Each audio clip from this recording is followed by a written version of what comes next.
एकत्र ते चात्म स्थिता।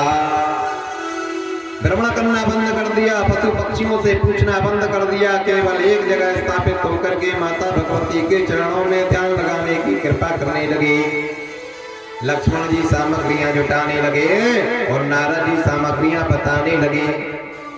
कहा जाओ वन में जाकर के औषधियां लाइएगा, वन में जाकर के कुशा लाइएगा। कुशा का आसन बनाया, माता भगवती की मूर्ति स्थापित की मिट्टी की बना करके और प्रतिपदा से कुमार के महीने में व्रत प्रारंभ किया।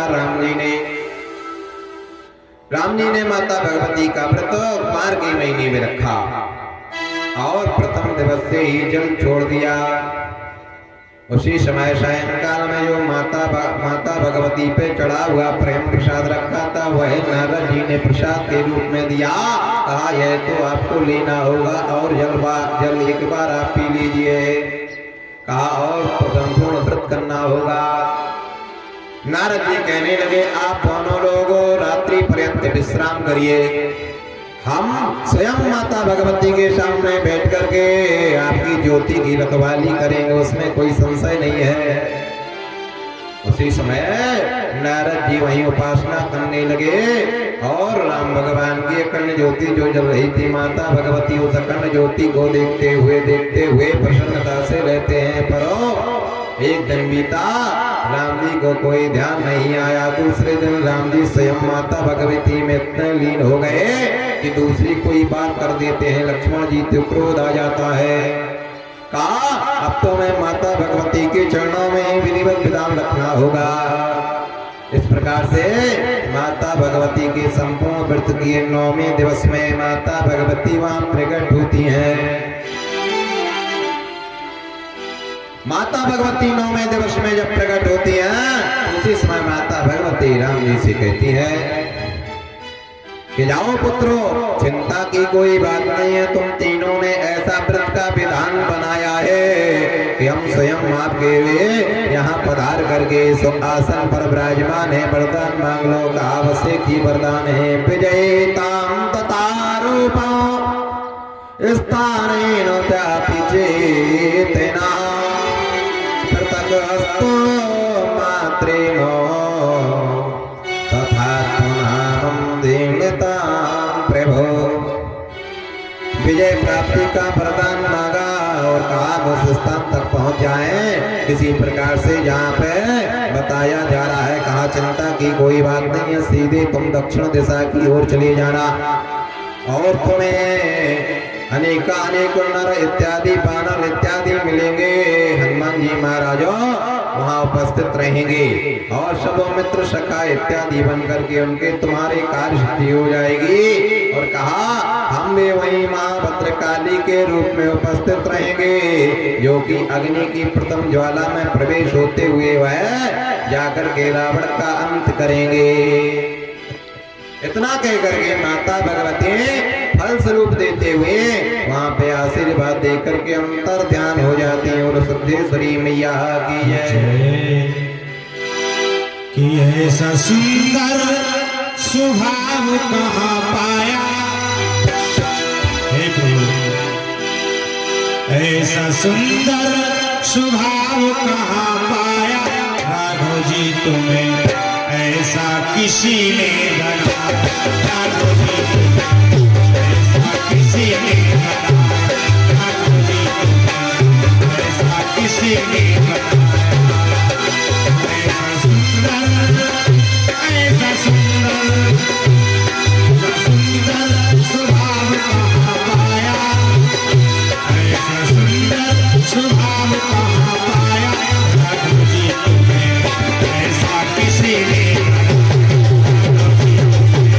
ऐसा किसी ने बनाया, राघव जी तुम्हें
सब गुण देख के क्रोध न आता, भक्तों की भक्ति से प्रेम बढ़ जाता, भक्तों की भक्ति से प्रेम बढ़ जाता। धन्य है ऐसी मैया।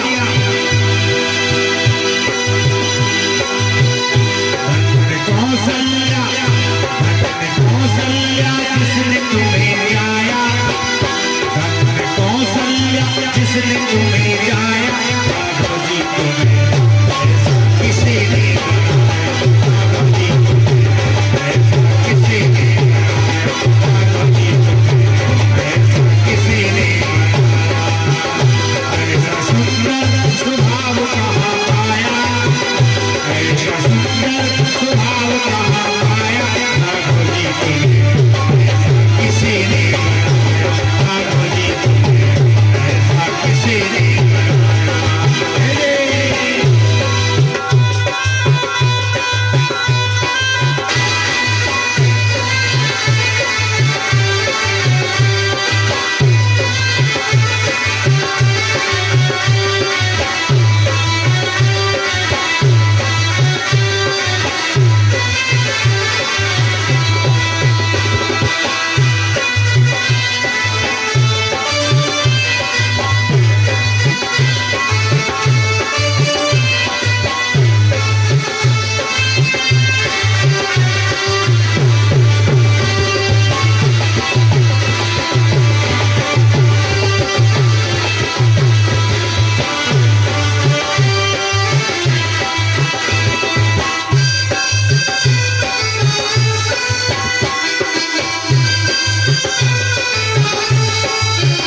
तुम्हें ऐसा किसी ने।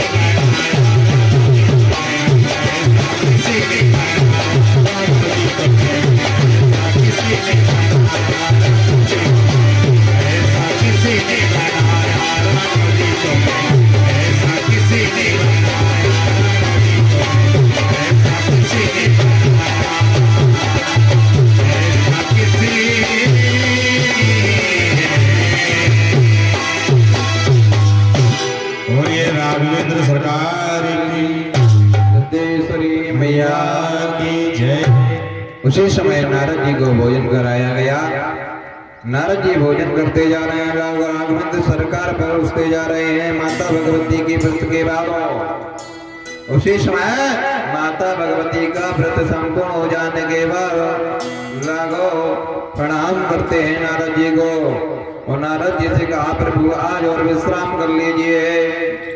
उसी समय ये वही कहा, उसी समय कहा, अरे आपको तो पता है बहुत सी जगह ऐसे हैं जो मुझको जाना ही चाहिए था, पर अभी तक मैं नहीं पहुंचा हूं, क्योंकि मैं आपके यहाँ आने के कारण बहुत विलंब और बहुत समय बीत गया है। पर आज माता भगवती के दर्शन हो गए, उससे बढ़कर के दूसरा कोई साक्षात्कार नहीं हो सकता। उसी समय नारद जी कहने लगे राघवेंद्र सरकार से, हे राघव, ये आपने ठीक नहीं किया है, क्योंकि मैंने भी एक बार मनुष्य योनि में जन्म लेकर के माया का जाल देख लिया है। माया का जाल बहुत बड़ा है राघवेंद्र सरकार, इसलिए आप तो राघवेंद्र हैं और इसलिए आप तो वहीं रहना स्वर्ग में ठीक था। आपका इस पृथ्वी पर धरातल पर जन्म नहीं लेना था तो ठीक होता। और नारद जी की आंखों में आंसू आने लगे और नारद जी अपना पूर्व वृत्तांत बताते हुए उसी समय लक्ष्मण जी हाथ जोड़ करके खड़े रहे मौन, और मौन खड़े हुए रहते हुए माता भगवती के ध्यान को बताते हुए नारद जी राघवेंद्र सरकार से फिर पुनः कहते हैं, स्वर्ग नहीं त्यागना था, त्याग कर आए भूलो,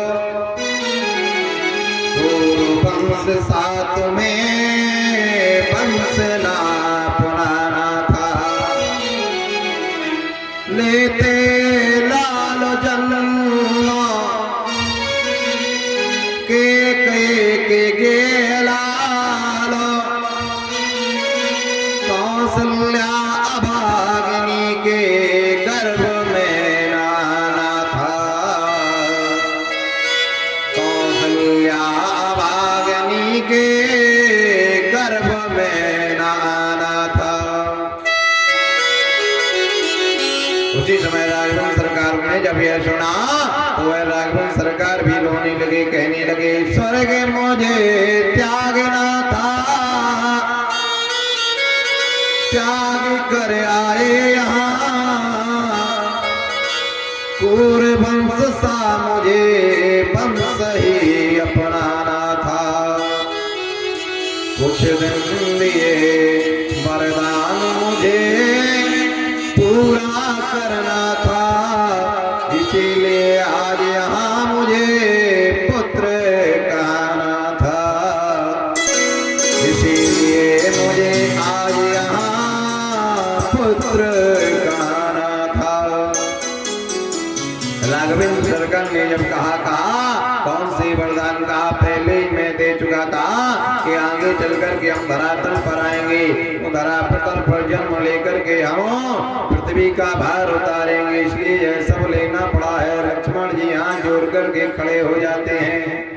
लक्ष्मण जी कहते हैं, नारद जी से क्या आप मेरे साथ चलेंगे? और मुझे तो विश्वास हो गया माता भगवती मेरे साथ में है। और इतना कहते कहते तीनों लोग खड़े हुए हैं, नारद जी खड़े हुए हैं, लक्ष्मण जी खड़े हैं, राघवेंद्र सरकार खड़े हुए हैं। उसी समय माता भगवती फिर पुनः प्रकट होती है, सिंह पर सवार होती हुई।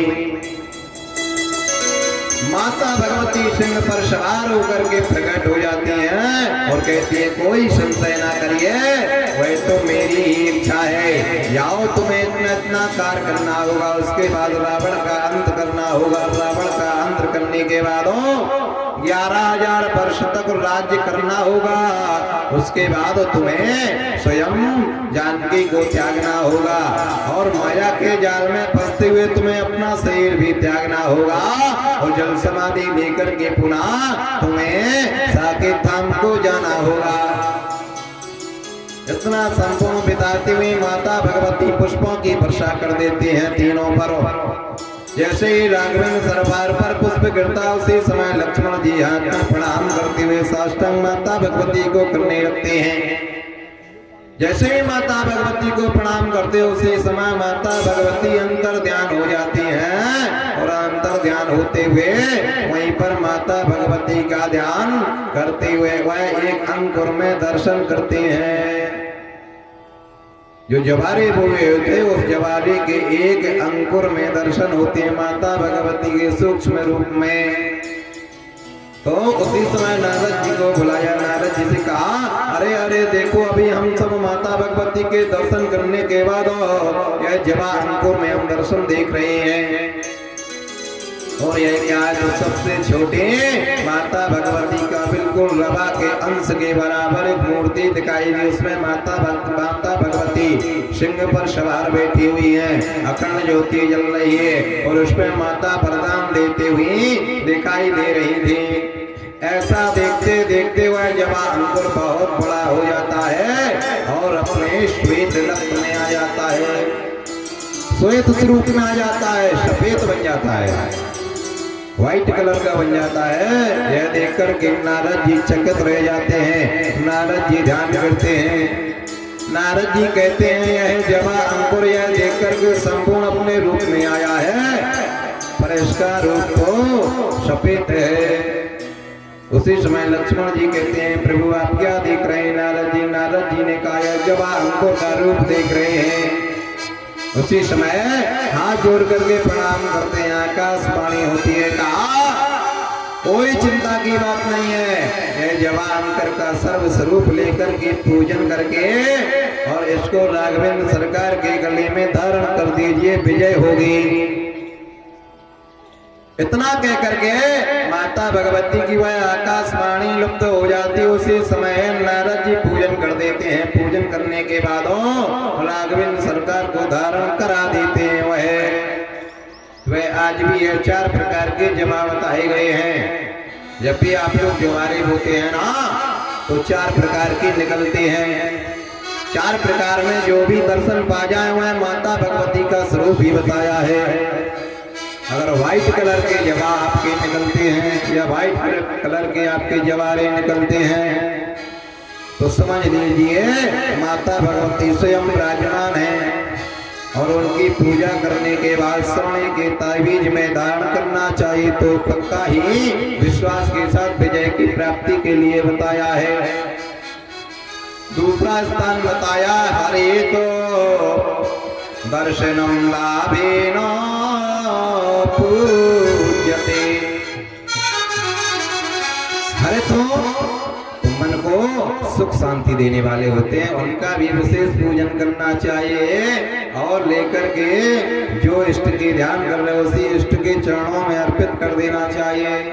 ऐसा हरे जवारे जब निकलते हैं तो उनका प्रादुर्भाव बताया गया है।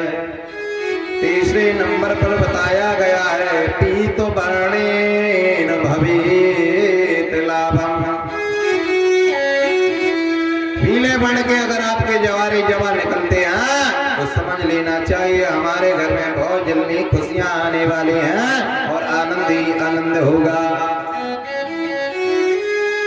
चतुर्थ वर्ण में प्रवेश करते हुए कहा गया है, नारद जी कहते हैं काली कालिकायां स्वरूपाणां कृष्ण दर्शनम विद्यते तस्य पापेन तथात्मानां चापि चिन्तये।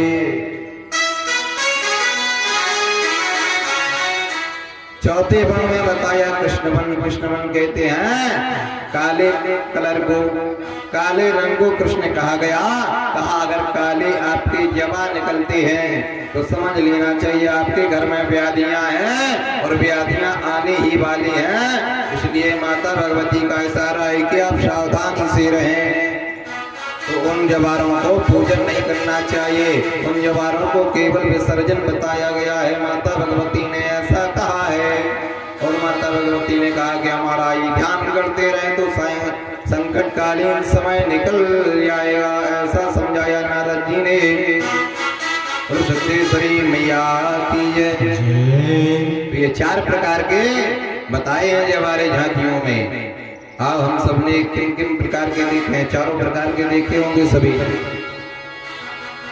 किसी ने देखे हैं भाई व्हाइट कलर के? व्हाइट कलर के बहुत कम होते हैं, माता भगवती की जब कृपा होगी तभी होता है ये। और कृष्ण वर्ण के, ये 2 वर्ण के बहुत ही कम मिलते हैं क्योंकि वह उसमें व्याधियां छिपी हुई होती हैं। जब भी अगर ऐसा कृत हो तो समझ लेना चाहिए 4 वर्ण के 4 फल इस प्रकार से हैं। ये माता भगवती स्वयं कह रही है, इसमें संशय नहीं है। बोलो सिद्धेश्वरी मैया की जय। उसी में जवा में मातेश्वरी का दर्शन बताया है। ये नहीं है कि आपने जवा भी दिए या सप्तधान भी दिए तो बस ठीक है निकल आएंगे, उनका पूजन कर देंगे। स्वयं माता भगवती के वहां पे दर्शन बताए। उसमें माता भगवती ने कहा स्वयं हम विराजमान होकर के उसके घर में दर्शन देते हैं, इसमें संशय नहीं है। वही राघवेंद्र सरकार सामने खड़े हुए संपूर्णता के साथ बताते हैं। और यह सब जानने के बाद राघवेंद्र सरकार साष्टांग नारद जी के चरणों में प्रणाम करने लगते हैं। प्रणाम करने के बाद नारद जी चल पड़ते हैं। नारद जी कहते हैं पुनः जब आपका कार्य सिद्ध हो जाए उसी समय माता भगवती का पुनः एक बार व्रत धारण कर लीजिएगा, इसमें संशय नहीं है, चिंता ना करें आप। सिद्धेश्वरी मैया की जय।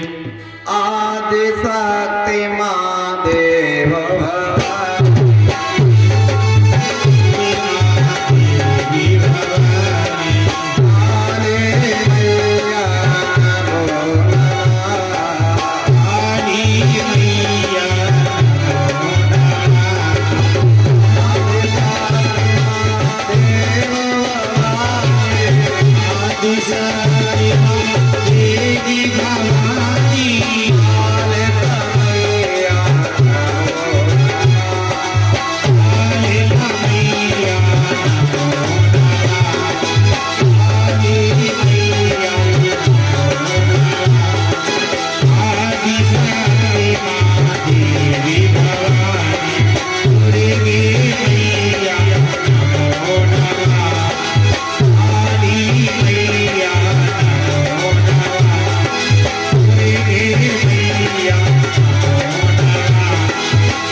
सिद्धेश्वरी मैया की जय। उसी समय यह चरक सुनने के बाद राजा जन्मेजय हाथ जोड़ लेते हैं और कहते हैं प्रभु यह बताओ इतना बड़ा विद्वान रावण होता हुआ भी यह कुकर्म क्यों कर रहा था,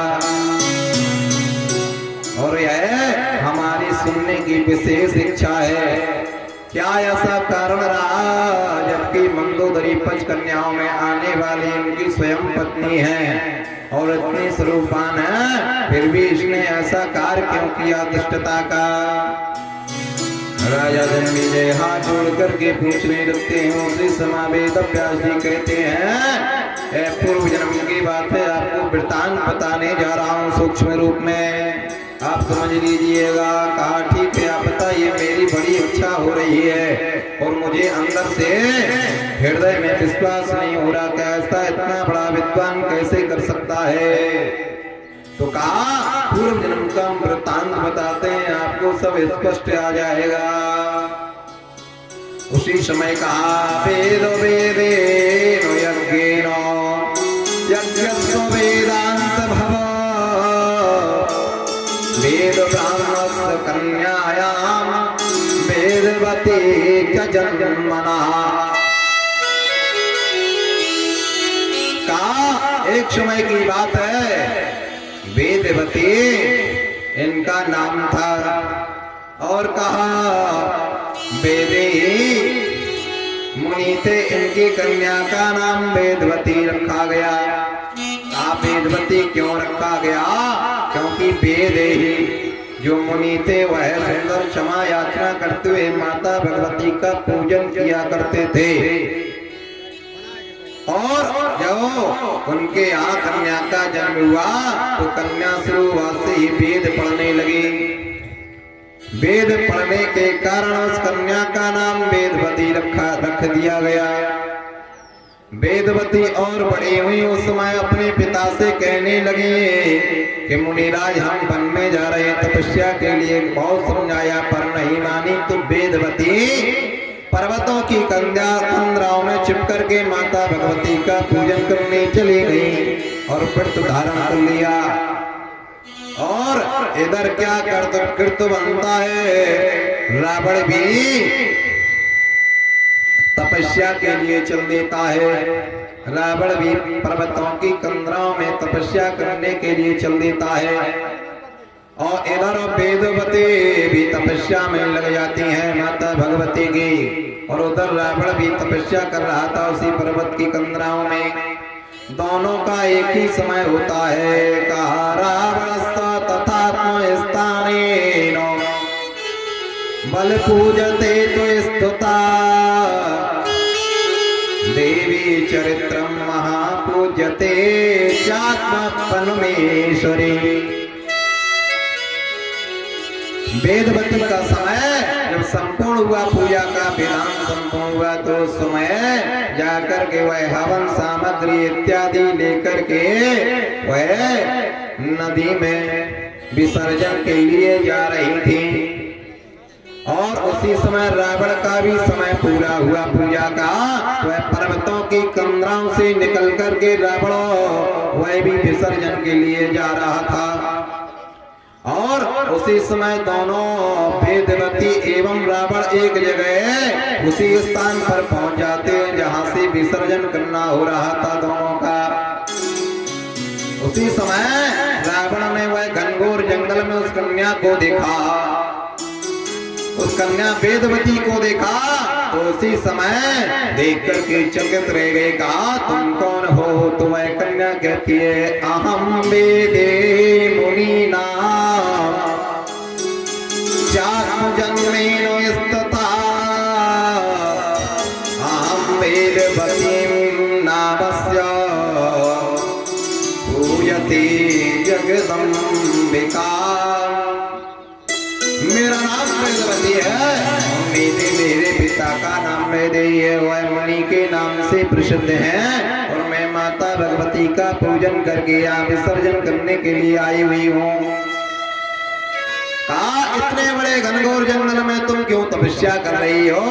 उसी समय कहा आप कौन है? कहा मुझे दक्षिण दिशा के स्वयं राजा बताया गया है, मैं महाविद्वान भी पदवी पा चुका हूँ। और कहा तपस्या हेतु मैं यहाँ पर आया हूँ और मेरा समय संपूर्ण हो गया है तपस्या का, तो मैं विसर्जन करके चला जाऊंगा। इतना कहकर के कहा उसी समय वह चुप खड़ी हो जाती हैं वेदवती। जब चुप खड़ी हो जाती है तो उसी समय रावण देखता है, तो रावण देखते ही हाथ पकड़ने लगता है और केस खींचने लगता है। कहा इस घनघोर जंगल में आप मेरे साथ चलिएगा, हम आपको रखेंगे।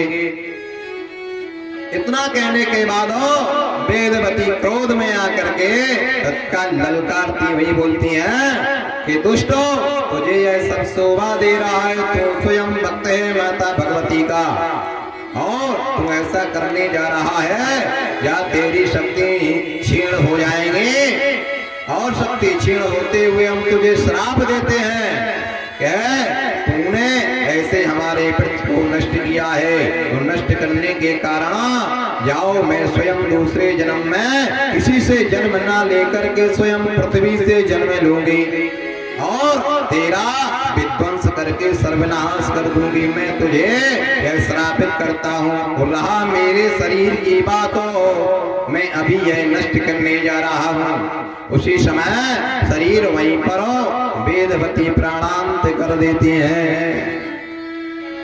वेदवती जब अपने शरीर को वहीं प्राणांत कर देती है, उसी समय वह वेदवती के शरीर को ले जाकर के पानी में छोड़ देता है, जल में। और जल में छोड़ने के बाद वह चला आता है और सोचने लगता है रास्ते में कि अब तो मुझे श्रापित लग गया है। और श्रापित के कारण उसी समय रास्ते में आकाशवाणी होती है कि रे मूर्खो, अब तेरा समय अंत निकट आने वाला होगा।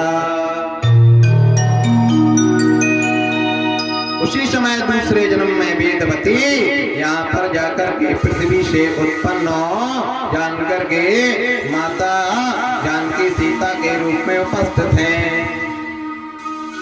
जब स्वयंवर हो रहा था तो उसी समय रावण भी वहां पहुंचा था, क्योंकि उसको पता लग गया था कि ऐसी कन्या का जन्म हो गया है जो आकाशवाणी हुई थी। तो हमें लगता है चरण पकड़ करके एक बार क्षमा मांग लेते हैं तो शायद मेरा कुल बच जाएगा।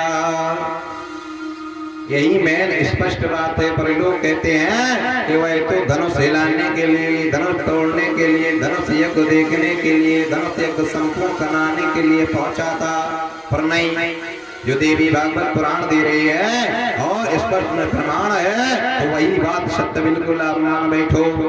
क्योंकि श्रापित होने के कारण उसने यह सोचा कि अब हमारा शरीर भी अंत हो जाएगा, हमारा परिवार भी अंत हो जाएगा, और वह आकाशवाणी मुझे सत्य दिखाई दे रही है। तो उसी समय वह सोच रहा है कि अब ऐसे नहीं हो पाया तो अब हम हर करके ले जाते हैं और अशोक वाटिका में रखते हैं। इसलिए माता जानकी जी को अशोक वाटिका में रखा, जहाँ कोई शोक नहीं होता, जहाँ कोई दुख प्राप्त नहीं होता। इसलिए रावण ने अशोक वाटिका में रखा था कि शायद अभी भी एक बार हमें यह देख लें। पूर्व जन्म की बात याद आती है वेदवती की, कि शायद इनको याद आ जाए तो हमें क्षमा कर दें। इसीलिए कहा गया एक बार विलोक मन मोरा, एक बार आप हमें देख लीजिए, शायद आपको वह चेहरा याद आ जाए, शायद आप हमें क्षमा कर दो। इसके लिए कहा। पर लोग बात गलत सोच बैठते हैं, क्योंकि जो देवी भागवत में लिखा हुआ है बिल्कुल सत्य है। कहा शायद आपको हम और आपने पूर्व जन्म में जो तपस्या की थी उसमें आपने हमें श्रापित कर दिया था कि आपका हम परिवार और आपको सिर्फ नष्ट करने के लिए पृथ्वी से जन्म लूंगी। तो इसलिए शायद आपको ध्यान आ जाए, एक बार मुझे देख लो, हम वही हैं, तो आप मुझे क्षमा कर दो। नहीं, अगर रावण चाहता तो दुख देने के लिए कहीं भी रख सकता था, लेकिन नहीं, उसने यही सोचा बार बार। इधरों जाकर के फिर पुनः एक बार बैठा हुआ एकांत में सोच रहा है कैसे क्या हो, अब तो अंत दिखाई दे रहा है। और मुझे लोग विद्वान कहते हैं, अब मुझे लोग विद्वान कहना भी छोड़ गए हैं। तो उसने माता भगवती की पूजा को भी त्याग दिया, और माता भगवती की पूजा को त्याग करके वह जाकर के अघोर पंथ की पूजाओं को करना प्रारंभ कर दिया। पहले रावण माता जगदम्बा चंडिका देवी की पूजा करता था। जब उसका कार्य दिखाई नहीं दिया, जब वह पाप उस पर लग गया, श्रापित हो गया, उस समय विनाश काले विपरीत बुद्धि, जब विनाश काल का समय आ जाता है व्यक्ति का, तो उस समय बुद्धि काम नहीं करती है, उस समय वह उल्टा कार्य करता है, तो लोग पूजा बंद कर देते हैं। ये अक्सर देखने को मिला है, वही रावण ने किया। रावण ने चंडिका देवी का स्थान में वहां से हटा दिया और माता भगवती का पूजा करना बंद कर दिया। घोर पंथ की पूजाएं शंकर भगवान की करने लगा। यहाँ तक की लिखा है कि शंकर भगवान को अपना अलग अलग सर काट करके चढ़ाने लगता है। शंकर भगवान से अघोर पंथ के कारण और अचानक वर प्राप्त करने लगता है। पर शंकर भगवान स्वयं कहते हैं सेवा सुंदरेश्वरूपेण अहम रात्रेण सेद्यते आत्मानं तथा रूपं तेजसा।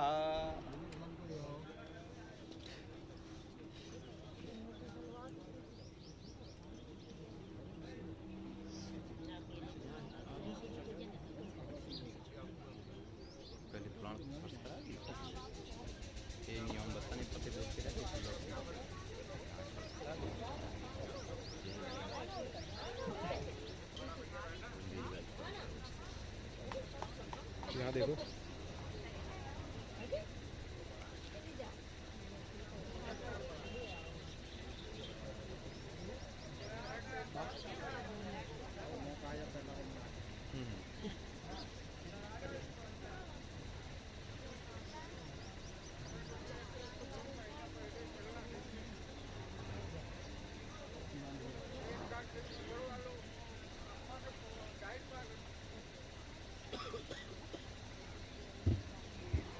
हेलो, जय माइकी, जय जय श्री राधे।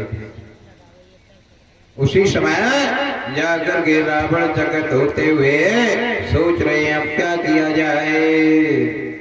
अघोर भक्त के पूजा करने लगते हैं और शंकर से वरदान भी पा लेते हैं। पर शंकर कहते हैं कि जब भी हमारी कोई शक्ति से आप अलग होंगे तो समझ लेना आपका अंत होना तय है। स्वयं भी वरदान तो पा लिया पर शक्ति के द्वारा यहाँ क्या करते हुआ कृतेन तत्म पापेन तत्सुरामेवं तथा कृतम्। एक दिन बैठा हुआ सोच रहा है कि पता नहीं धीमे धीमे क्या कृत बनने वाला है। उसी समय मंदोदरी को शोक बढ़ता है। मंदोदरी सामने आ जाते हो या इधर राघवेंद्र सरकार माता जगदम्बा की कृपा से सेना एकत्र कर लेते हैं। बानरों के हनुमान जी महाराज का सहयोग मिल जाता है। तो उसके बाद तैयारी होने लगती है। उधर जाकर क्या कृत बनना है मंदोदरी ने समझाया। एक बार समझाया, 2 बार समझाया, यहाँ तक कि लिखा है कि 5 बार समझाया। 5 बार समझाया कि मित्रम भार्या गृहे शुचा औव्याधियो सदम मित्रम धर्मो मित्रम मृतस्य च। बताया गया है कि जब आपको बीमारी होती है तो व्याधि औषधम मित्रम, औषधि उस समय मित्र का काम करती है जब आपको कोई बीमारी होती है। ओ भार्या मित्रम गृहे शुचा, जब आप कोई परेशानी में हो तो घर की भार्या स्त्री आपको मित्र का काम करती है। उस समय समझाने का तो आपको समझ जाना चाहिए। भार्या मित्रम गृहे शुजा व्याधियोषधम मित्रम धर्मो मित्रम मित्रस्य च। और बताया गया है जब आपकी भार्या भोजन खिलाती है उस समय माता का काम करती है। जैसी माता बैठा करके भोजन खिलाती है तो ऐसे 6 मित्र बताए गए हैं। उसी समय मित्र के रूप में बैठी हुई आमने सामने समझा रही है मंदोदरी की मान जाओ। मान लेना भी चाहिए क्योंकि यहाँ पे पुराण उल्लेख दे रहे हैं कि मित्र के रूप में समझौता एक अलग ही बात होती है। कहा आपको पता नहीं है अभी कुछ ही दिन हुए हैं और आपकी नगरी एक बार जल चुकी है, आपको तो ज्ञात होगा। कहा करके सीता को वापस मंदोदरी कह रही है मैं दानव की कन्या है और 5 कन्याओं में इनका नाम आता है, इसलिए कह रही हैं। वो बार बार समझा रही हैं रावण को कि पति देव मान जाओ कि करके सीता को वापस लो प्रभु की शरण राजधन दान परिवार बच जाएगा। करके सीता प्रभु की शरण राजधन दान परिवार बच जाएगा। परिवार धन धाम बच जाएगा।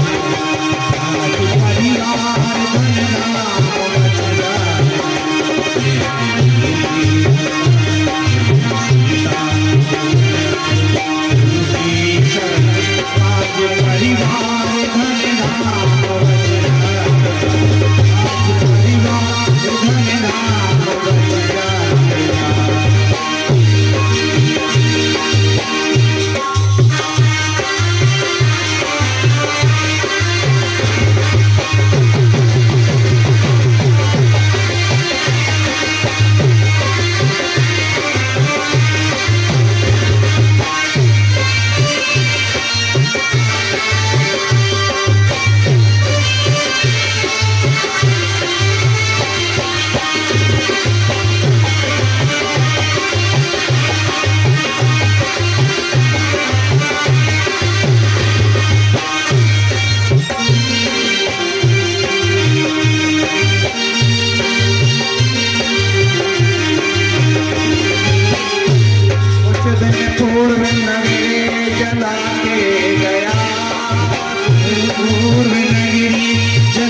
करके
बाने, नहीं बाने, ना बांधने पर कहा आप तो बस तैयारी करके हम युद्ध के लिए जा रहे हैं। कहा फिर भी कहा याद कर लो जरा, शायद माता भगवती तुम्हें कोई ज्ञान दे दें, पर मुझे नहीं लग रहा है वैसा आप लौट करके उस ज्ञान में आना चाहते हो। कहा याद अगर कर लेते तो यह सब बचने वाला है, नहीं मुझे नहीं लग रहा है क्या यह सब बचने वाला हो। कृत्यम चा समाम भव कृत्येन चा तथाम भव विभीषणं तथा आत्मपन्निकां स्थानेन नापदम्। फिर एक और उदाहरण दिया, कहा देख रहे हो विभीषण की कुटिया में एक पद पैर भी नहीं रखा गया है जिससे अग्नि की ज्वाला प्रवेश भी हुई हो। यही ध्यान कर लो शायद बच जाए। उसी समय जाकर के कहा और पता है उसमें लिखा क्या है, राम सोच तथा नामा नामामि नामानि चा।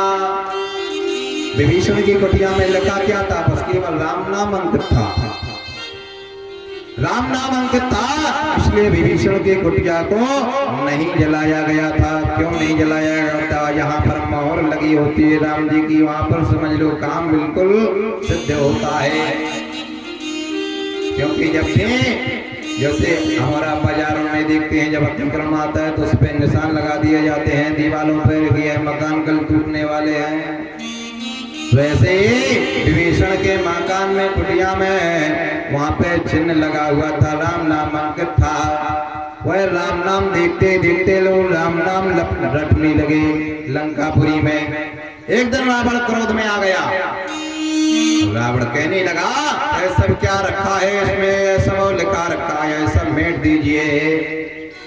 उसी समय राम नाम की लोग जब भी कोई ने कहा जय सिया राम, कहा राम राम राम, कहा क्या पढ़ रहे हो, अरे कहा जो लिखा है वही तो पढ़ रहे हैं, आपको तो उल्टा लगता है हर चीज में, आपको तो बस बैर ही दिख रहा है, अब कुछ नहीं दिख रहा है, आपको तो हमें लगता है अब और कोई दिखता ही नहीं है, बस आपको तो युद्ध दिख रहा है, हम तो आपको ही करते हैं। पर मूर्खों को समझाने के लिए बताया गया है कि लोग जब वो ज्यादा विचार करने लगे तो उसी प्रकार से उनको समझा भी देना चाहिए, तो उनकी जनता समझाने लगती है रावण को।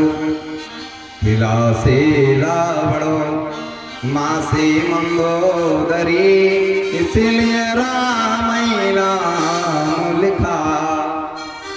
ऐसा समझा दिया कि से रावण आपका ही नाम है प्रभु, इसलिए वो राम का अंकित बना हुआ है, वहां से मंदोदरी का नाम है जो आप जाकर के विराजमान रूप में जोड़ा है, इसलिए लिखा है राम नाम आप भी रटा करो। इतना कह करके समझाने पर भी वह क्रोध में आ जाते हैं, रावण क्रोध में आ जाते हैं। अंगदों जैसे योद्धाओं को ध्यान करने लगते हैं, जिनके योद्धाए अंगदों हनुमान सम, युद्ध में कोई न उनसे जय पाएगा।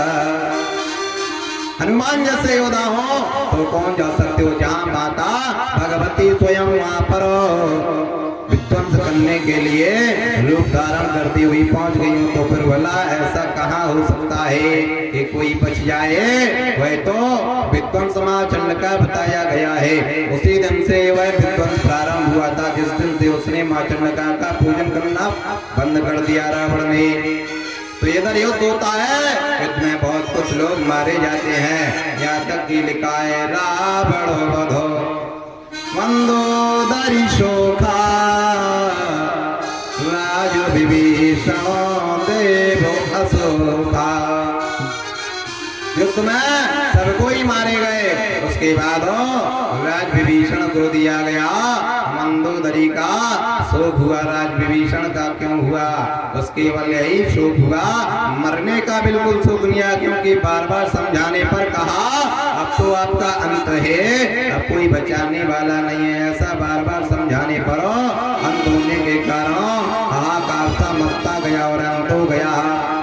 उसी समय माता भगवती आकाशवाणी करती हैं, आकाशवाणी में एक ही शब्द होता है विजयती विजयती विजयती तराम। इस विजय रथ को अब रुकना नहीं चाहिए। पृथक पृथक आप अपनी ओर इसी प्रकार से लेते जाइएगा। उसी समय माँ जानकी को सभी लोग वानर सेना इत्यादि प्रणाम करते हुए अग्रम आगे को बढ़ते हैं, जयकारा लगाते हैं। माता जानकी का जयकारा लगता है। जयकारा लगते हुए उधर राघवेंद्र सरकार का जयकारा प्रारंभ होता है।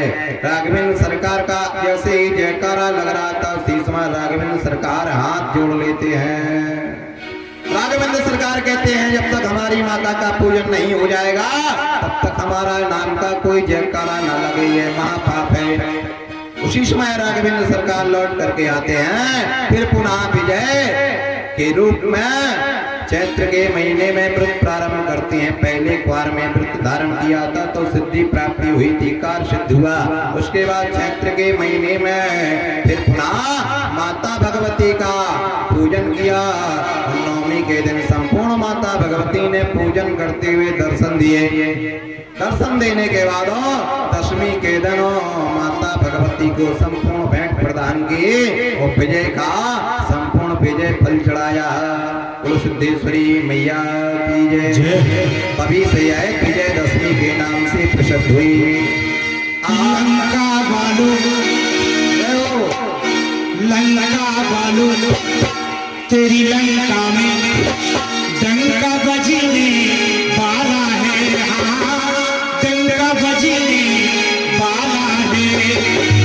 एक या दो घंटे के अंदर रावण मरने वाला है। एक या दो घंटे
उसकी मौत नजदीक थी, इसलिए चोर दशानन का 10 मास 4 अक्षर में भागा है।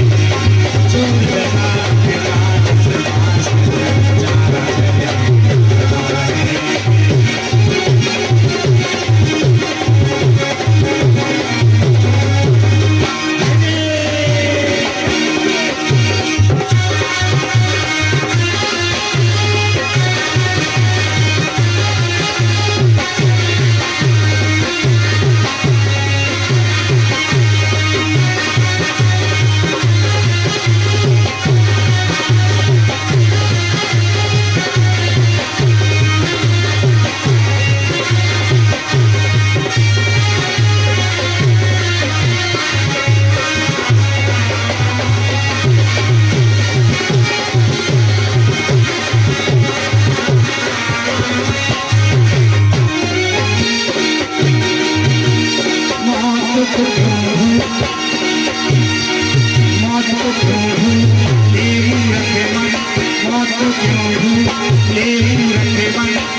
संसार में आकर के मौत को भूल जाता है, जबकि मौत कट सकते हैं, आना ही आना है, उसको भला क्या भूलना है, लेकिन भूलता है यहाँ करके माया में फंसकर।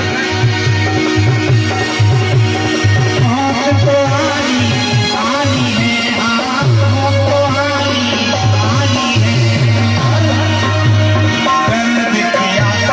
कर्म किया लंका पथिरावण, कर्म किया लंका पथिरावण, निकला हंस तुम्हारा है। कर्म किया लंका पथिरावण।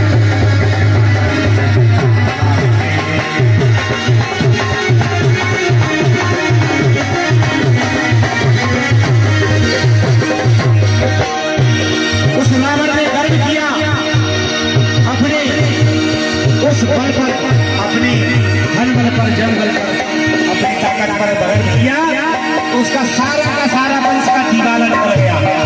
इसलिए गर्व न करिए। गर्व किया लंका पथिरावण, गर्व किया लंका पथिरावण, निकला हंस तुम्हारा है। गर्व किया लंका पथिरावण, निकला हंस तुम्हारा है।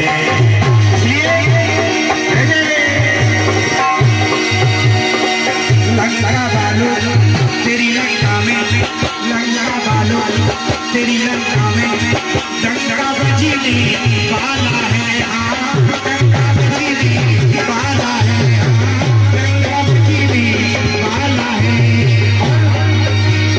एक या दो घंटे के अंदर, एक या दो घंटे के अंदर रावण मरने वाला है। एक या दो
हेत लगाया, उसकी कहानी अमर हो गई।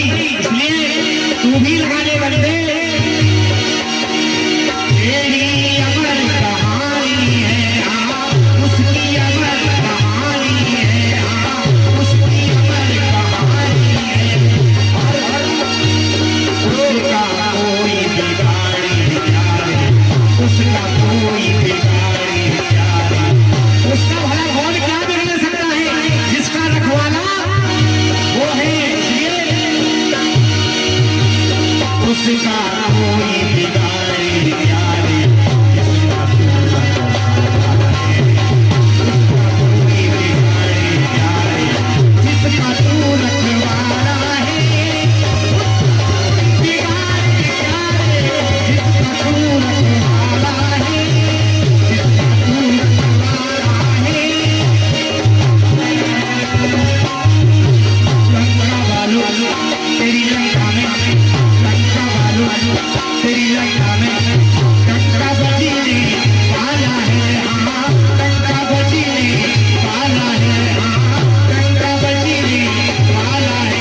और आनंदित समय चाहता और राघवन सरकार ने पुनः व्रत धारण किया और 9वीं तिथि में संपूर्ण किया चैत्र के महीने में। उसके बाद विजयदशमी के दिनों विजय नाम का भंडारा किया और सिद्धेश्वरी मैया की जय। सिद्धेश्वरी का भंडारा करने के बाद आनंदित समय 11,000 वर्ष तक राज्य किया। 11,000 वर्ष तक राज्य किया और राज्य करने के बाद जो पता चला कि अब तो यहाँ स्त्रियां अनेक नामों से पुकारने लगी हैं पतियों को, तो उसी समय कहा अब तो चलना चाहिए। उसी समय जल समाधि ले जाते हैं राघवेंद्र सरकार अपने भाइयों के साथ।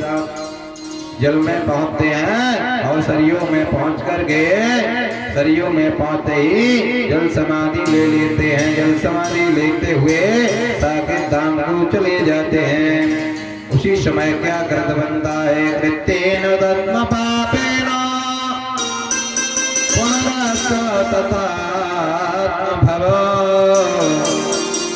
प्रसवेन तत्म पापेन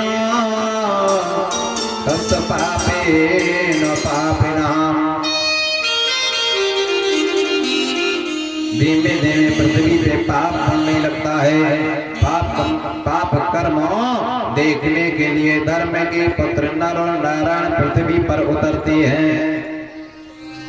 उसके पहले कहा हाथ जोड़ करके कहते हैं राजा जन्मेजय कि प्रभु आपने यह राम का चरित्र सूक्ष्म रूप में समझाया, पर सूक्ष्म समझाने के कारण इसमें से जो गुण बातें हैं गुणवान वह हमें मिल गई हैं। कहा एक तो ज्ञान हो गया कि जब भी व्रत धारण करना है, अगर मनोकामना है तो कुंवर के महीने से व्रत धारण करना है। जब आपकी मनोकामना पूर्ण हो जाए तो उसके बाद चैत्र के महीने में व्रत को संपूर्ण करना है। धारण करने के बाद यह आप लोगों को भी करना हो तो यही पद्धति है व्रत धारण करने की कि पहले कुंवर के महीने में कोई आपका कार्य नहीं बनना तो व्रत धारण माता भगवती के चरणों में अर्पित करें। उसके बाद जब आपका व्रत संपूर्ण हो जाए और आपकी कार्य सिद्धि हो जाए तो उसके लिए चैत्र के महीने में व्रत धारण करना चाहिए। ये हमारी देवी भागवत स्पष्ट रूप में बताती हैं। पर इतने में इतनी शंका बैठे हुए कई लोग ऐसे हैं अपना मनमुखा कार्य करते हैं, इसीलिए सिद्धि नहीं होती है कि अपने मन से ही कर लेते हैं। महाराज हमारा मन नहीं भर रहा, आप क्यों कह रहे चैत्र में कर रही हो, पर हम तो कुंवर से उठाओ तो महाराज हम कुंवर में ही पूरा करेंगे। ऐसा नहीं है, उसका विधान है जो लिखा है पुराणों में, उसी हिसाब से चलोगे तो आपको फल मिलेगा। और उस हिसाब के अगर नहीं चलोगे तो आपको फल की प्राप्ति नहीं होती है। तो उसमें आप पुराणों को दोष लगाएं तो कोई पुराणों का उसमें दोष नहीं है। कैसे बताया गया है,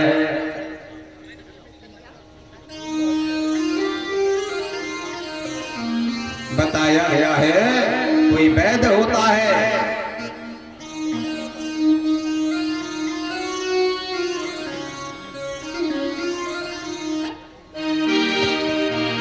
जय राधा माधव जय कुंज विहार, जय राधा माधव जय कुंज विहार, जय राधा माधव जय कुंज विहार।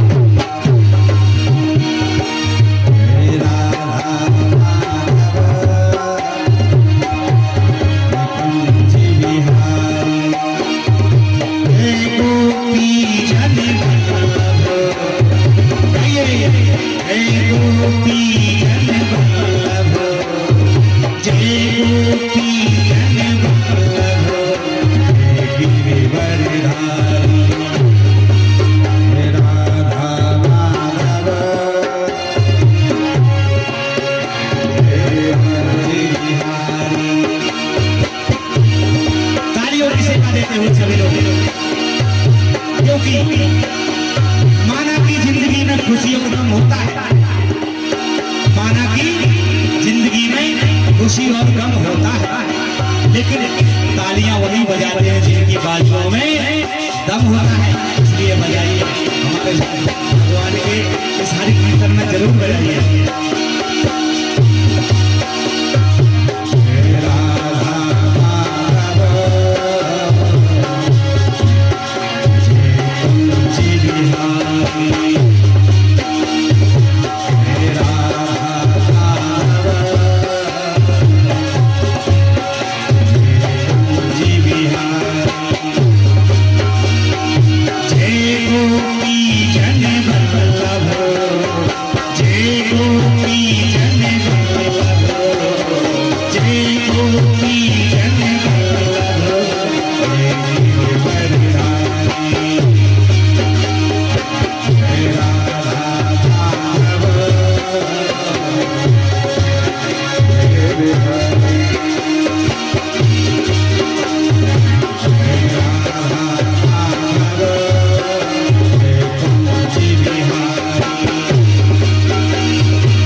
सिद्धेश्वर भगवान की जय, सिद्धिदात्री मैया की जय। राघवेंद्र सरकार जब चले जाते हैं साकेत धाम को, उस समय क्या व्रत बनता है? धर्म के पुत्र नर और नारायण धर्म कहते हैं कि जाओ पृथ्वी पर चले जाओ तुम दोनों, और पृथ्वी पर देखिएगा धर्म किस प्रकार से स्थापना है। क्योंकि राघवेंद्र सरकार अब इस समय नहीं है, और उस समय प्रजा में क्या हो रहा होगा और पता नहीं, धर्म बचा है या नहीं। तो धर्म के पुत्र नर और नारायण चल देते हैं रक्षा हेतु, और पृथ्वी पर आते हैं। तो पृथ्वी पर उन्होंने देखा, पृथ्वी पर उन्होंने भ्रमण किया, भ्रमण करते करते बहुत सा पाप देखा।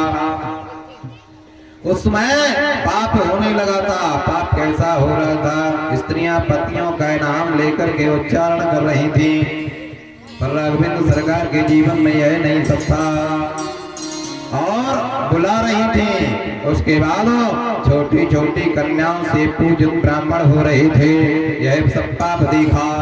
उसके बाद नर और नारायण से नहीं रहा गया, नर नारायण काशी इत्यादि क्षेत्रों में गए, वहां भी पाप देखा कि लोग गंगा स्नान करने के बाद नाई गंगा का पूजन करते हैं, और नाई गंगा का चरणों तक ले रहे हैं, और सीधा लोग स्नान करने के बाद घर की ओर चल देते हैं, महापाप कर रहे हैं।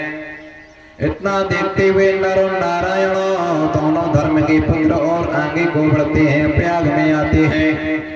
प्रयाग में देखा कि लोग यहाँ से पैसा कमा रहे हैं गंगा के नाम पर, गंगा के नाम पर गंगा के किनारे पैसा कमा रहे हैं। यह सब देख करके नर और नारायण की आंखों में आंसू आ जाते हैं। जैसे ही नर नारायण के आंखों में आंसू आ जाते हैं, धर्मपुत्र आगे को बढ़ जाते हैं। आगे जाकर के बद्रिक आश्रम में एक जगह विराजमान होकर के माता भगवती का मंत्रों का उच्चारण करने लगते हैं। माता भगवती का उच्चारण करते हैं, किन नामों का उच्चारण करते हैं? माता सरस्वती के नामों का उच्चारण करने लगते हैं और शंख बजाते हैं। शंख से मंत्रों की ध्वनि के 12 शब्द निकलते हैं, वह 12 नाम उच्चारण होते हैं। तो उसी समय बताते हैं, प्रथमं भारती नामं द्वितीयं ब्रह्मचारिणीं। इस प्रकार से 12 नामों का उच्चारण किया। प्रथमं भारती नामं द्वितीयं च सरस्वतीं तृतीयं शारदां देवीं चतुर्थं हंसवाहिनीं पंचमं जगते ख्याता षष्ठं नागेश्वरी तथा सप्तमं कौमुदीं प्रोक्ताष्टमं धूर्तधारिणी नवमं बुद्धदात्रे च दशमायां वरदायिनी एकादशीं चंद्रकान्तिं द्वादशं भुवनेश्वरी। ये 12 नामों का उच्चारण शंख के बजाने से नर नारायण के हुआ और 12 नाम ये माता सरस्वती के हैं, जो माता सरस्वती के ये नाम लेकर के सायंकाल या सुबह सायंकाल में लेता है। और जो तीनों टाइमों में त्रिसंध्या च पठी न रहा, जो तीनों टाइमों में तीनों संध्याओं में लेता है, सायंकाल मध्यकाल और संध्या काल में, उसके जीवन में कभी जाकर के बचनों की और माता की सिद्धि हो जाती है उसको, और आगे जाकर के बहुत विद्वान हो जाता है वह व्यक्ति। बताया है उसके बाद कहा, अगर ऐसा संभव नहीं हो तो माता भगवती के जिस शंख से उच्चारण हुआ उस शंख में जल भर के रख दिया जाता है। उसके बाद 4 या 5 घंटे के उपरांत के बाद यह जल को धारण जो करता है वह सुंदर माता भगवती के विचारों में वह अपने यहाँ बुद्धि में तेजोमय होने लगता है। तो जब भी किसी को पढ़ाई में मन न लगता हो उसको शंख का जल पीना चाहिए। नर नारायण ने वह शंख बजा करके वहीं स्थापित कर देते हैं धर्म के पुत्रों। उसके बाद कहते हैं, पिता का नाम हमारे धर्म है, तो धर्म की स्थापना के लिए माता भगवती का जप करना होगा। माता भगवती का जप करने लगे। जप करते करते नर नारायण को 1000 वर्ष बीत जाते हैं। उसके बाद इंद्र घबरा जाते हैं, सोचते हैं कभी यह तप कहीं हमारे लिए तो नहीं हो रहा है। कोई भी तप अगर ज्यादा होने लगता है तो इंद्र पहले घबराने लगते हैं कि कहीं मेरा सिंहासन तो नहीं हिल जाए। जय उसी समय इंद्र वहां से जाकर के अनेक मोहिनियों को भेज देते हैं और भेज करके अप्सराओं के साथ वह मोहिनियां एवं अप्सराएं दोनों एकत्र होती हैं। एकत्र होने के बाद नर नारायण को वह पूजा में विघ्न डालने के लिए उपस्थित हो जाती है। उसी समय कभी इधर से चुन चुन करती हुई आवाज को कभी उधर से गुनगुनाती हुई निकल जाती है नर नारायण तपस्या में बैठे हुए। उसी समय नर नारायण को क्रोध आ जाता है। नर नारायण नेत्र खोल लेते हैं कि तुम कौन हो। कहा, हम भेजी हुई अप्सरा है, जो हमारा साथ कर लेता है उसको जाकर के कभी कोई सुख ही सुख मिलता है, कोई दुख प्राप्त नहीं होता है। कहा, तुम्हारे अंदर क्या सुख है? कहा, तुम्हारे अंदर तो वह सुख है जो आप चाहो वह मिलता है, हमारे अंदर बहुत कामनाएं हैं। तो नर नारायण ने एक ही उत्तर दिया कि तुम्हारे सुख से तो संपूर्ण धर्म भी चले जाते हैं, ऐसा नहीं करना चाहिए और तुम ऐसा मार्ग छोड़ दीजिए। कहा, काया से काम जात गाटियू से दाम जातो तो जब को नाम जात रूप जाते अंग से, उत्तम सब कर्म जात गुरुजन की शरण जात नागरम प्रीत जात काम की उमंग से। और बताया सूर्यपुर को बास जात स्वर्ग से भी निवास चला जाता है जो वेश्याओं का या मोहिनियों का संग करता है, या बताया गया अप्सराओं का संग करता है। सूर्यपुर को बास जात भक्ति को निवास जात आपके प्रसंग से। इतना कहने पर जब आप शब्द लगाया तो उच्चारण होते हुए वह लज्जित हो जाती है। लज्जित होने पर तत्काल क्रोध में नारायण आ जाते हैं, नर वहीं पर शांत हो जाते हैं। दूसरे भाई क्रोध में आते हैं, जब क्रोध में आते हुए एक हाथ अपना उठाते हैं और जाकर के ताली बजाते हैं। ताली बजाते हुए वह हाथ को अपनी जंघा पर पीट देते हैं, उससे सैकड़ों अप्सराएं प्रकट हो जाती हैं। सैकड़ों अप्सराएं जब प्रकट हो जाती हैं तो उसी समय वह अप्सराएं लज्जित हो जाती हैं और कहा कि जाओ जहां तुम इंद्र के पास रहती हो वहीं यह अप्सराएं भी लिए जाओ। उसी समय नर नारायण का जब यह चित्र देखा तो वह अप्सराएं साथ में लेकर के और पहुंच जाते हैं। उसी समय इंद्र को पता लगा कि अरे मैंने तो 2-4 भेजी थी है तो सैकड़ों में आ रही हैं। कहा अरे प्रभु वहाँ कोई डिगाने वाला नहीं है धर्म को, वहाँ तो अनेकानेक ताली बजाने पर अफवाहें प्रकट हो रही है, देख लीजिए। इतना कहने पर इंद्र घबरा जाते हैं, इंद्र घबरा जाते हैं और इंद्र जाकर के गुरुदेव के पास पहुंचते हैं। गुरुदेव समझाते हैं, कहते हैं कोई चिंता की बात नहीं है, वह तो धर्म के पुत्र नर नारायण है और वह तपस्या के लिए पृथ्वी पर गए हुए हैं और पृथ्वी पे धर्म की तपस्या कर रहे हैं, उसमें कोई दोष नहीं है। ऐसा कहने पर समझा बुझा करके सांत्वना दी। उसके बाद नर नारायण पुनः भक्ति में लग जाते हैं। एक दिन जब पुनः भक्ति की बात चलती है तो उस समय संसार में भक्ति के नाम पर प्रहलाद जी सर्वप्रथम थे।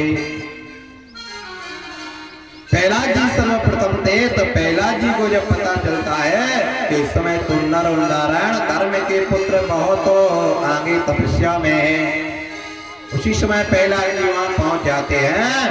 नर नारायण को देखते हैं, नर नारायण के बगल में पड़े हुए 2 धनुष बाण देखते हैं। उसी समय प्रहलाद जी क्रोध में आ जाते हैं। प्रहलाद जी कहते हैं तो आप ही का नाम नर नारायण है, तो आप ही तपस्या कर रहे हो? कहा हाँ मैं तपस्या कर रहा हूँ। कहा ढोंग क्यों रचा रहे हो? अगर आप तपस्या कर रहे हो तो यहाँ पर यह अस्त्र शस्त्र क्यों पड़े हैं?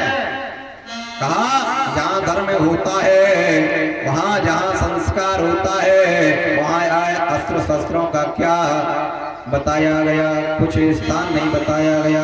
कहा वहाँ नहीं रहना चाहिए, जहाँ विद्या होती है, जहाँ धर्म होता है, जहाँ वार्ताएं होती हैं, वहाँ अस्त्र शस्त्र नहीं रहना चाहिए। उसी समय नर नारायण क्रोध में आते हुए कहते हैं जब व्यवस्था शास्त्रों से नहीं बनती है उस समय व्यवस्था को स्थापित करने के लिए हमारे पिता का नाम धर्म है, वह धर्म को स्थापित करने के लिए शास्त्र से कोई नियम नहीं बनता। उस समय शास्त्र छोड़ करके शस्त्र चलाए जाते हैं, पर स्थापना की जाएगी कैसे भी वो धर्म की। उसी समय क्रोध में आ जाते हैं। प्रहलाद जी जब क्रोध में आते हैं तो उसी समय प्रहलाद जी से युद्ध होने लगता है। प्रहलाद जी से युद्ध होने लगता है और प्रहलाद जी को अभिमान था कि हमें आज तक कोई नहीं हरा पाया, क्योंकि हम हरि की शरण में हैं और हरि से हमें वरदान प्राप्त है। प्रहलाद जी ने 100 वर्ष तक युद्ध किया।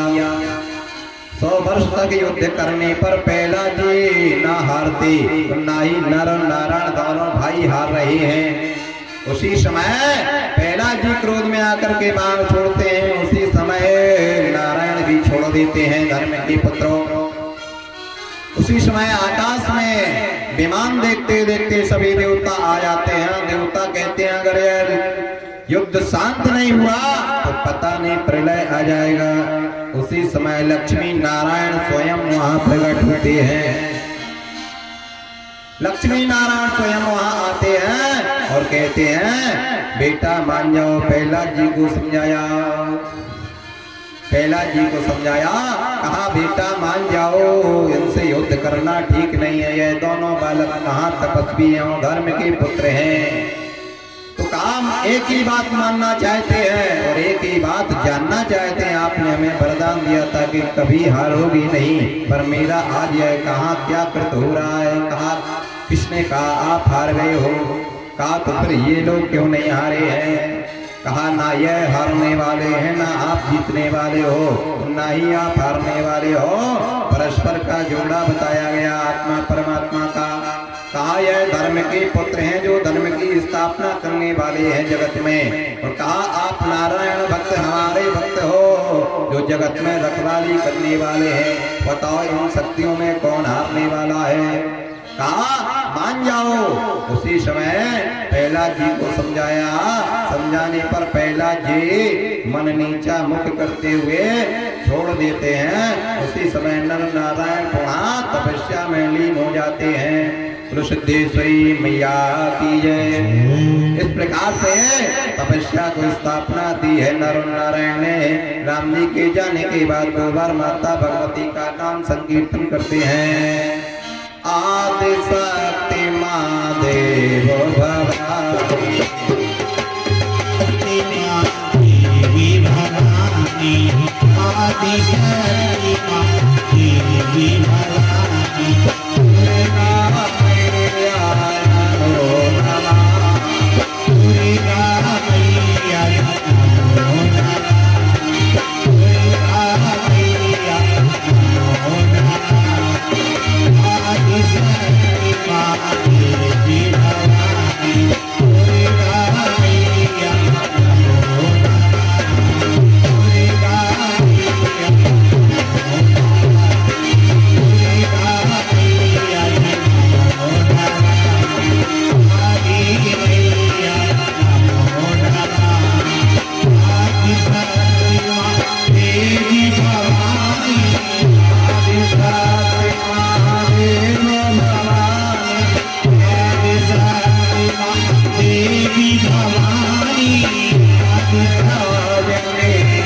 नमो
अब चलते हैं माता बगलामुखी की ओर। माता बगलामुखी किस प्रकार से नाम पड़ा माता भगवती का।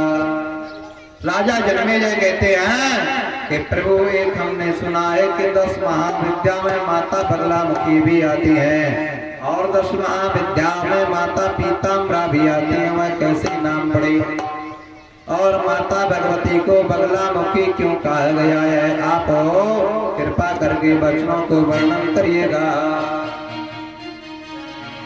उसी समय माता भगवती का ध्यान करते हुए वेद व्यास जी लिखते हैं। वेद व्यास जी कहते हैं एक समय की बात है, शंकर भगवान बैठे हुए और माता पार्वती बैठी हुई थी और आपस में आग में चोले खेल रहे थे। उसी समय आग में चोली खेल रहे थे। आग में चोली खेलते खेलते माता पार्वती छिप जाती हैं। माता पार्वती जब छिप जाते हैं तो उसी समय शंकर भगवान ढूंढ रहे थे, इधर ढूंढते हैं कभी उधर ढूंढते हैं, क्योंकि विश्व के नाथ हैं। देखिए आप लीला, उसी समय माता पार्वती कभी इधर जाती कभी उधर जाती और सामने खड़ी हो जाती हैं। जब नहीं ढूंढ पाते हैं तो उसी समय शंकर भगवान चकित हो जाते हैं। शंकर भगवान जब चकित हो जाते हैं तो शंकर भगवान कहते हैं अब मेरे नेत्र बंद करिए आप, फिर हम देखते हैं क्या व्रत बनता है। कहा नहीं अभी तो मेरी ही बारी है, जब तक आप 3 बार हो नहीं ब्राह्मण दे देंगे। उसी समय जाकर के फिर पुनः शंकर भगवान अपने स्वयं नेत्र बंद करते हैं। जैसे ही शंकर भगवान नेत्र बंद करते हैं उसी समय पृथ्वी पे कंपन उठने लगता है। पृथ्वी पे जब कंपन उठता है तो उसी समय माता भगवती एकांत में छिप जाती हैं और शंकर भगवान को एक आवाज लगाती हैं, अहम तथाम वचनाम स्पर्शेन शब्दैः। आशीर्वाद, बहुत बहुत आशीर्वाद। जज बने आप जज का आशीर्वाद लेने के लिए पहले ही से विराजमान रहते हैं। ये अमित यादव का जो पुत्र है उससे कह दिया जाए आप जब जज बनोगे तो बड़ा प्रसन्न होता है, अवसर होता है। माता भगवती की ऐसी कृपा भी होगी, कोई ऐसी चिंता की बात नहीं है। तथा तां देवीं भगवती शंकरस्य तेजता, माता भगवती तेजोमय आवाज लगाती हैं शंकर भगवान को। शंकर भगवान उस शब्द को सुनते हुए जाते हैं जहां से आवाज आ रही थी। कहा मैं जरा आप देखिए, आप लोगों ने भी आंख में चोली खेली है? देखिए माता पार्वती और शंकर भगवान ने खेली है। आंख में चोली में खेल हुआ करता था, पहले खेला करते थे बच्चे। उसी समय जहां शब्द हुआ वहां शब्द पे पहुंचे शंकर भगवान, पर माता पार्वती नहीं दिखाई दी। ऐसी आंख में चोली खेलते खेलते सायंकाल हो गया। न शंकर भगवान को भूख लगी, न प्यास लगी, न माता भगवती को भूख लगी, न प्यास लगी। माता पार्वती वहीं स्थापित हो जाती हैं जिस जगह से खेल प्रारंभ हुआ था। कहा प्रभु अब तो सायंकाल होने वाला है, तो कहा प्रभु अब तो भूख लगी है। माता पार्वती कहने लगती है अब तो मुझे भूख लगी है, बहुत तेजी से लगी है। इतना कहते हुए शंकर भगवान एकांत में बैठ जाते हैं। शंकर भगवान कहते हैं अभी तक तो यह खेलती है, उसके बाद तुरंत भूख कैसे लगाती है? ये अक्सर होता है, खेलते खेलते कोई आप खेल खेल रहे हैं उसके बाद भूख जरूर लगती है। उसी समय शंकर भगवान कहते हैं अरे तू तो काली की तरह लग रही है, क्या करे? तू काली की तरह लग रही है। हास उपहास में शंकर भगवान ऐसा शब्द बोलते हैं, ऐसा अक्सर लोग बोल देते हैं, पर बोलना नहीं चाहिए, क्योंकि जब भूख लगती है तो भूख में कुछ भी निकल सकता है।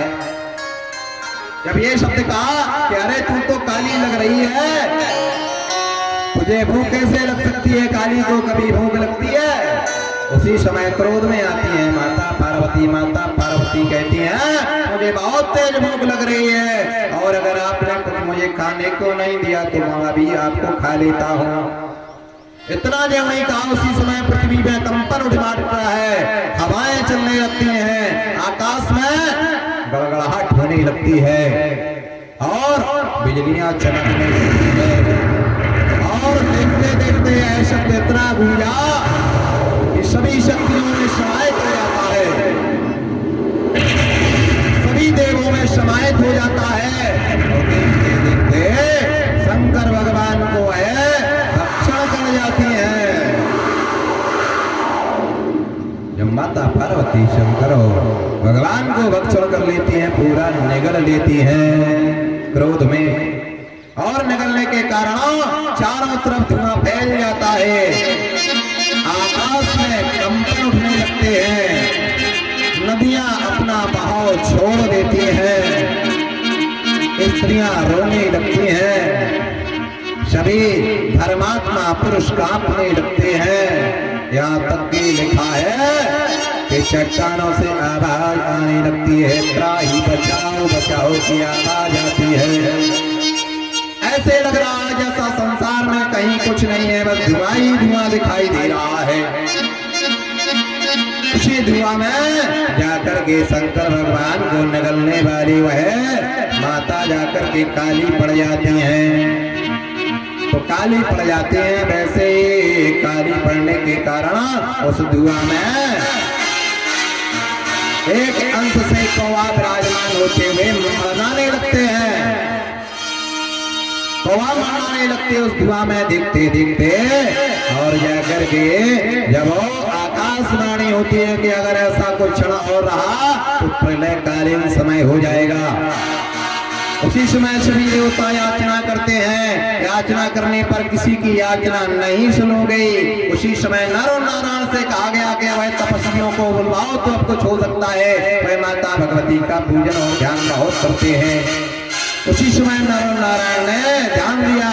ध्यान देते ही प्रार्थना की, चंडिकां तथा स्वरूपं शक्तिमान भवेत्सते तथा त्वं प्रकटो पापं रूपं च महस्मृतिः। हे माता भगवती, आप अपने रूप में आ जाओ, नहीं प्रलयकालीन समय आ जाएगा। ऐसा कहते हुए धुआं शांत होने लगता है और ऊपर देखा तो कौवा मरनाने लगते हैं। कौवा को मरनाते हुए कौवा पे सवार होकर के वह धुआं के रूप में एक माता बगलामुखी का रूप धारण करते हुए वह कौवा उड़ जाते हैं। उन्हीं का नाम बगलामुखी पड़ा। माता बगलामुखी मैया की जय। उसी समय नर नारायण कहने लगे, माता यह भगवती आपका रूप कोई देखना ना चाहेगा, आप दूसरे रूप में आ जाओ। इसी समय कहा आप दूसरे रूप में आ जाओ। इस रूप की पूजा कोई स्त्रियां नहीं कर पाएंगी, क्योंकि आपने अपने पति को भक्षण कर लिया। उसी समय कहा आप किसी प्रकार से प्रयत्न करिए। तो दूसरे अंश से शंकर भगवान को वहीं तत्काल सामने प्रकट करते हुए देखा, और उसके बाद वह माता का दूसरा रूप पूरा संपूर्णता के साथ पील वर्ण में सोने के सामान हो गया। सोने के सामान होने पर जब वस्त्र पीले पहने हुए देखी माता को, उसी समय नर नारायण प्रणाम कर लेते हैं और कहा आकाशवाणी होती है, कहा यह मेरा रूप सभी लोग दर्शन कर सकते हैं, पर बगलामुखी का कोई दर्शन नहीं करेगा। जिसे कहा वह पति भक्षणी बताई गई है। उसी समय माता पीताम्बरा का रूप वहां पर धारण हुआ। बोलो सिद्धेश्वरी मैया जय।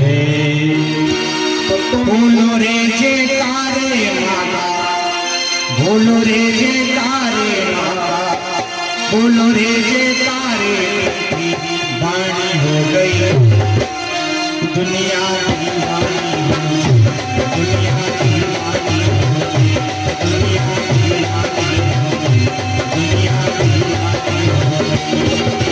बोलो रे जयकारे, बोलो रे जयकारे वाणी हो गई दुनिया की वाणी, दुनिया की वाणी, दुनिया की वाणी, दुनिया की वाणी।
पहले तो माता भगवती को काली के रूप में दर्शन हुए, उसके बाद माता काली ने रूप दर्शन करने के बाद शंकर भगवान को भक्षण करने के द्वारा उन्होंने माता बगलामुखी का रूप धारण किया।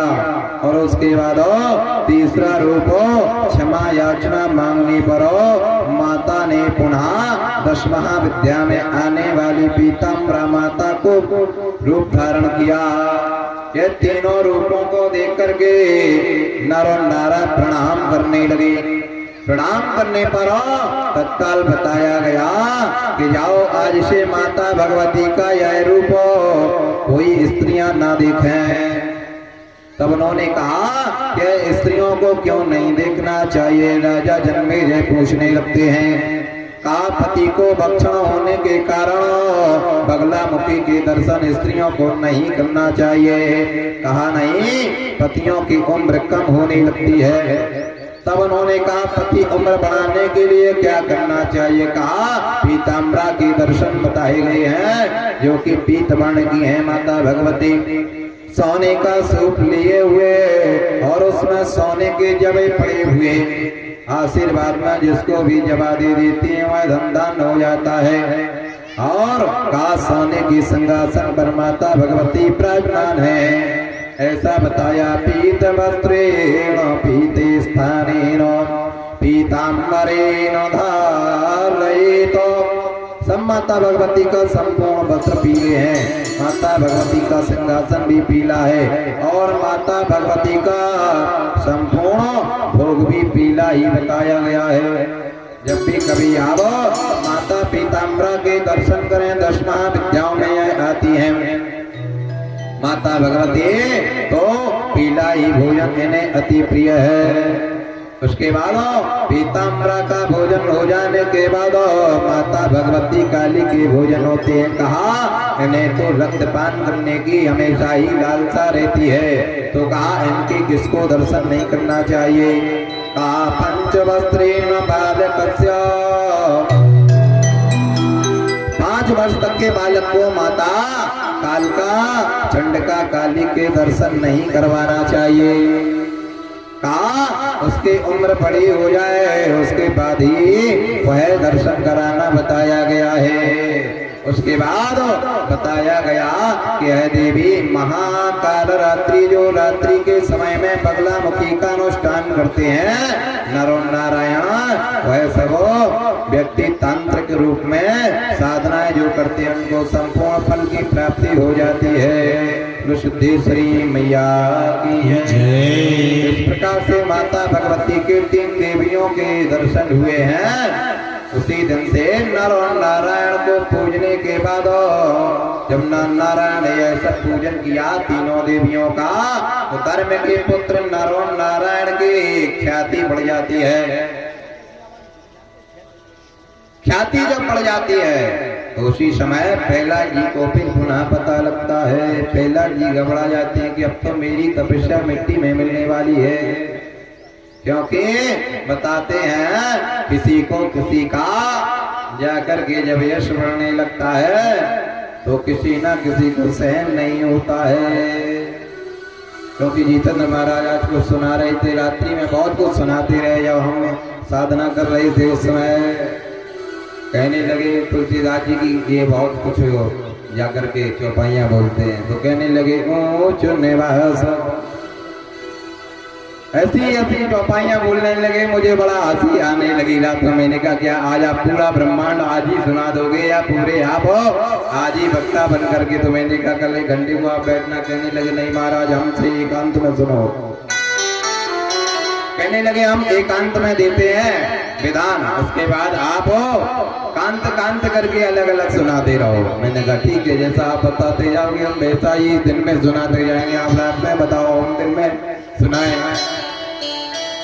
फिर कहते हैं कि कोई किसी का संसार में नहीं है। मैंने कहा है तो नहीं है, लेकिन फिर भी माता भगवती जहां विराजमान है उसका सब कोई है।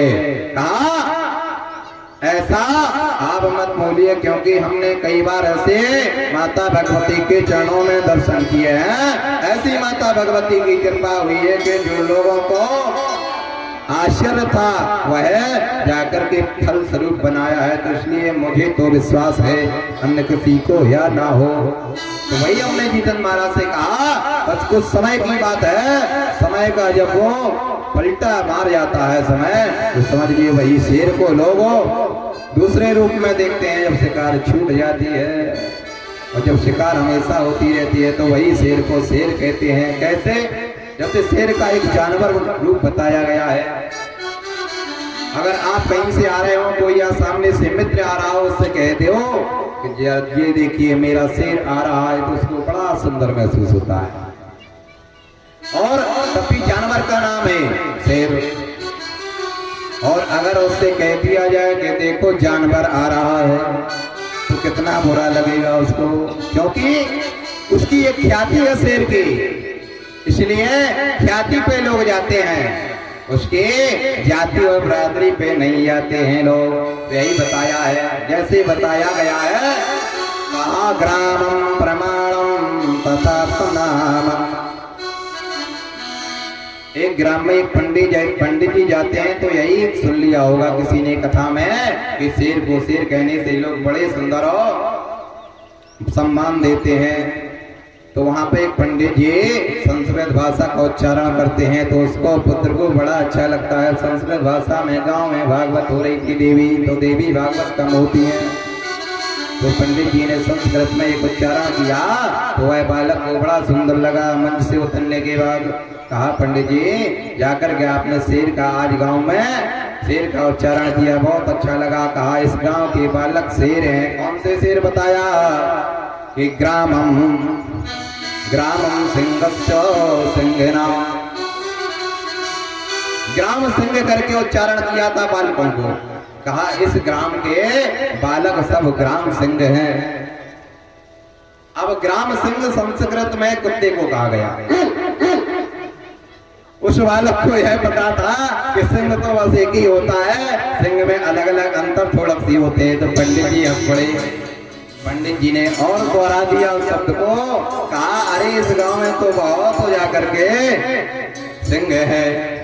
कहा ग्राम सिंह बहुत है, इसमें सिंह तो एक ही है। कहा सिंह कौन है? कहा जो जन्म जजमान रूप में पंडित जी के सामने बैठा हुआ।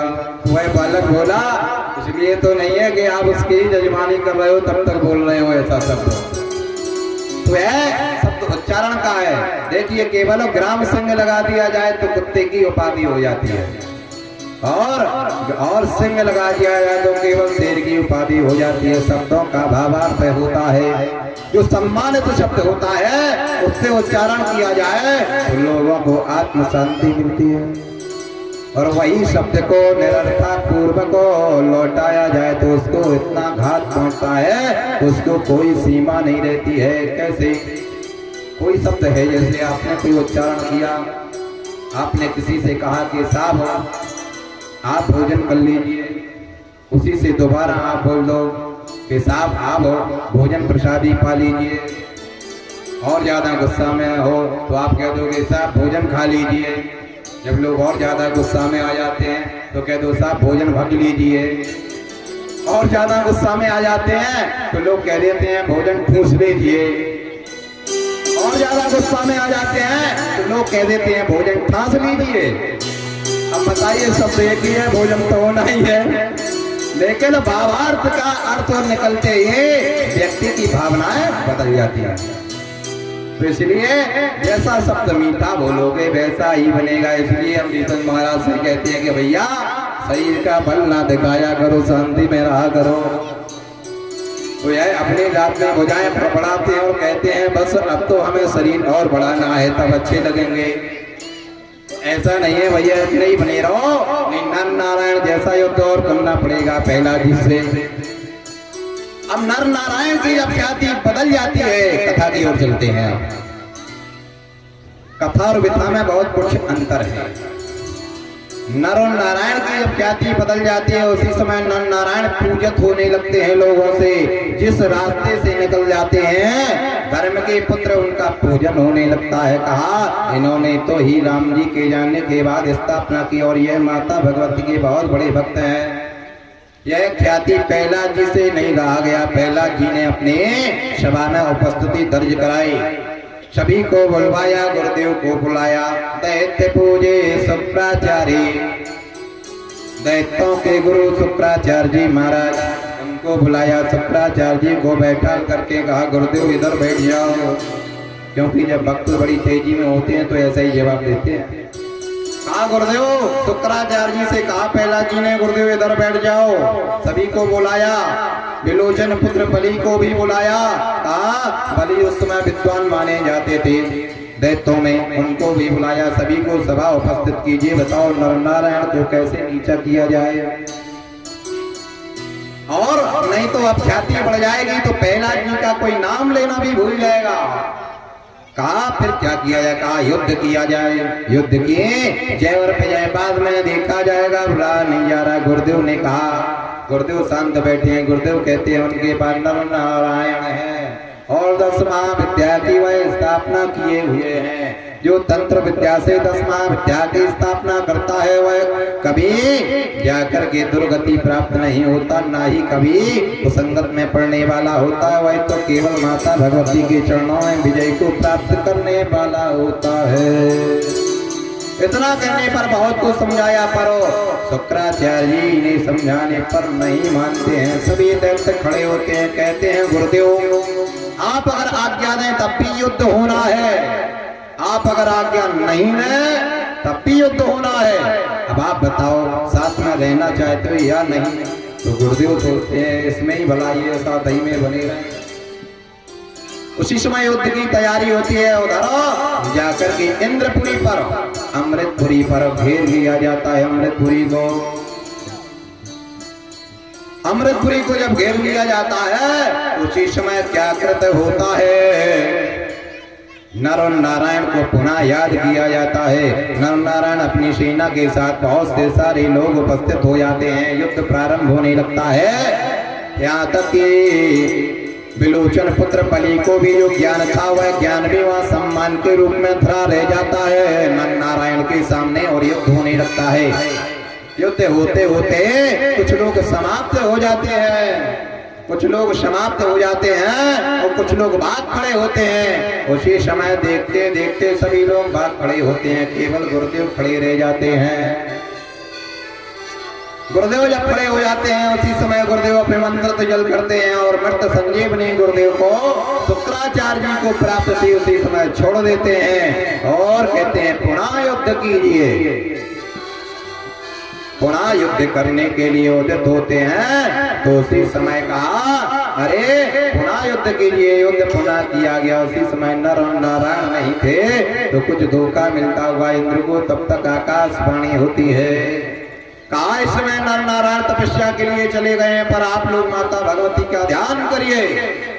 उसी समय माता भगवती वहां प्रकट होती है और माता भगवती देखते देखते युद्ध में सभी को पराजित करती हैं अनेकों रूपों में। उसी समय दैत्य भाग खड़े होते हैं। सिद्धेश्वरी मैया जय। दैत्य जो भाग खड़े होते हैं तो उसी समय गुरुदेव के एकांत में बुलाते हैं। एकांत में बुला करके गुरुदेव से पूछा शुक्राचार्य जी से क्या आपके अंदर कोई शक्ति नहीं रही है? कहने लगे तपस्या छीन हो चली, अब उनका समय आ गया है। अच्छा इसलिए अब कुछ दिन तुम लोग पर्वतों की तंद्रा में रहो और हम तप करने के लिए जा रहे हैं। कोई ऐसी तपस्या करेंगे जिससे हम विजय प्राप्त पा लेंगे। उसी समय शुक्राचार्य जी तपस्या के लिए शंकर भगवान में पहुंच जाते हैं और इधर जाकर के इंद्र सोचते हैं ऐसा हम कब तक लड़ते रहेंगे, कोई ऐसा उपाय निकाला जाए जिससे यह रोज रोज का झगड़ा खत्म हो जाए, युद्ध समाप्त हो जाए। ऐसे तो रोज हमारी इंद्रपुरी पर चढ़ाई होती रहेगी। उसी समय इधर गुरुदेव तपस्या के लिए जाते हैं तो शंकर भगवान के पास जाते हैं। शंकर भगवान के पास